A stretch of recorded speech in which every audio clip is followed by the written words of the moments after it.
ఒక డౌట్. ఇందాక ఆయన డబ్బులు పంపించమని అడిగాను కదా, డబ్బులు టైట్గా ఉంది అని చెప్పి. అవును.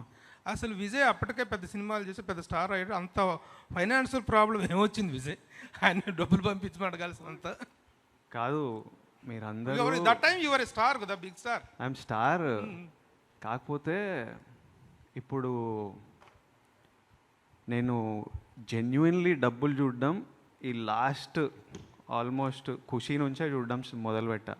దాని ముందు ఎట్లుంటుంది అంటే when you're an outsider, డబ్బుల గురించి మర్చిపోవాలి. ఫస్ట్ మన స్థాయి ఒకటి సిమెంట్ చేసుకోవాలి, మన పర్ఫార్మెన్స్, మన సినిమాలు ఇనిషియలీ వర్క్ మాట్లాడాలి. సో బయట నేను చాలా చూస్తుంటా ముచ్చట, వీడికి సినిమాకి ఇంత వచ్చింది. నేను పీనట్స్ తీసుకునేవాడిని మొన్న ఖుషీ వరకు. ఇప్పుడు ఖుషీ నుంచి ఇంక అయిపోయిందిరా, ఇప్పటి నుంచి I'm taking my market price అని స్టార్ట్ చేసిన. Till then I was taking very little. And then and నేను ఒక్క సినిమాయే చేసేవాడిని, 1 movie at a time.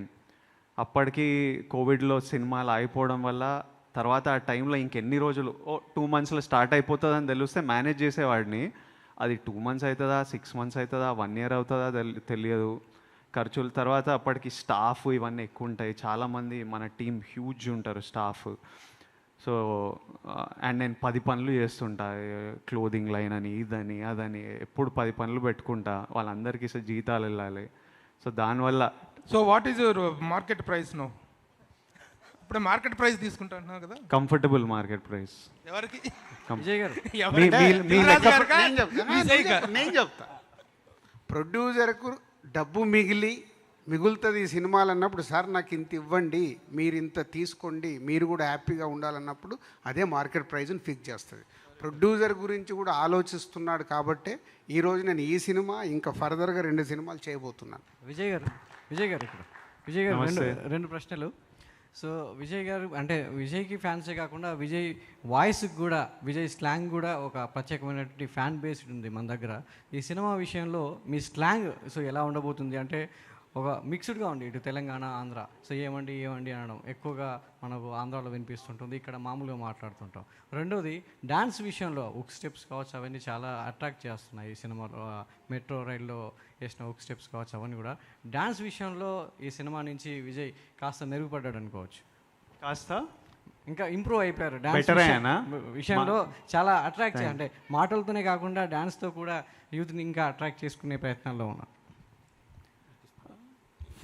First question ఏదో ఉండే స్లాంగ్. నేను బుజ్జితో చేసే సినిమాలో గీతా గోవిందం అయినా, ఇప్పుడు ఫ్యామిలీ స్టార్ అయినా, నా కంప్లీట్ పర్ఫార్మెన్స్ క్రెడిట్ బుజ్జికి ఇచ్చేస్తాను. నేను యాజ్ ఇట్ ఈస్ బుజ్జి మాట్లాడే మాటలు, బుజ్జి పలికే విధానం, బుజ్జి బిహేవియరు, ఎక్స్ప్రెషను. ఎందుకంటే నేను బుజ్జి నరేషన్ ఇచ్చేటప్పుడు నేను అది విపరీతంగా ఎంజాయ్ చేస్తాను, నవ్వుతుంటా. నేను one of the few narrations where I'm laughing constantly. Scene చేసేటప్పుడు చాలా నవ్వుకుంటుంటా. సో అది అందరూ అలా ఫీల్ అవ్వాలంటే ఈయన చేసినట్టు, ఈయన నాకు ఏ విధానంలో చెప్తుండో, ఏ విధానంలో టైమింగ్ ఉందో అదే దింపాలి.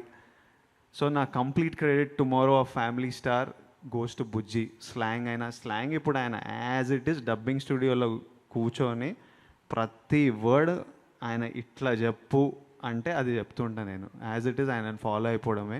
అండ్ ఐ గివ్ 5th రోజు మీరు ఎంజాయ్ చేస్తారు కదా, నేను జస్ట్ టూల్. బుజ్జి పర్ఫామ్ చేస్తుండు, నా ద్వారా పర్ఫామ్ చేస్తుండు అంతే.